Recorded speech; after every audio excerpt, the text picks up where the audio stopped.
কৰ্মচাৰীসকলৰ বাবে বিশেষকৈ নতুন চাম চৰকাৰী কৰ্মচাৰীসকলৰ বাবে নিউ পেনশন স্কিমে কৰবাত নহয় কৰবাত সন্দেহৰ সৃষ্টি কৰি আহিছিল।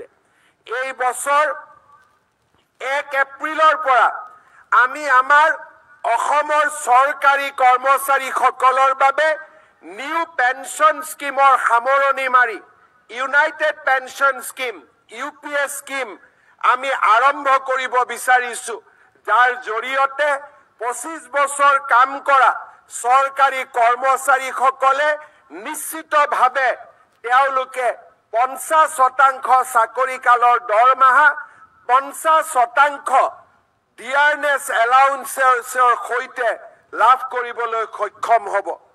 অসমৰ চৰকাৰী কৰ্মচাৰীসকলক মই আৰু এটা সুখবৰ আজি দিব বিচাৰিছো।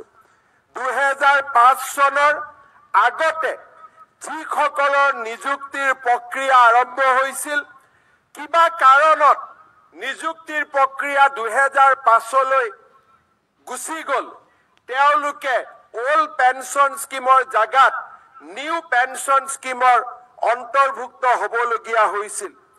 কাৰিকৰী অসুবিধা পিছ পেলাই মই তেনে চৰকাৰী কৰ্মচাৰীসকলকো যাৰ নিযুক্তিৰ প্ৰক্ৰিয়া 2005 চনৰ আগতে আৰম্ভ হৈছিল, তেনে চৰকাৰী কৰ্মচাৰীসকলকো ওল্ড পেনশন স্কিম বা OPSৰ ভিতৰলৈ আনিবলৈ সিদ্ধান্ত গ্ৰহণ কৰিছো, যি আমাৰ ৰাজ্যখনৰ চৰকাৰী কৰ্মচাৰীসকলৰ বাবে নিৰাশাৰ পৰিৱৰ্তে আশাৰ এক নতুন সঞ্জীৱনী সুধা আৰম্ভ কৰিব।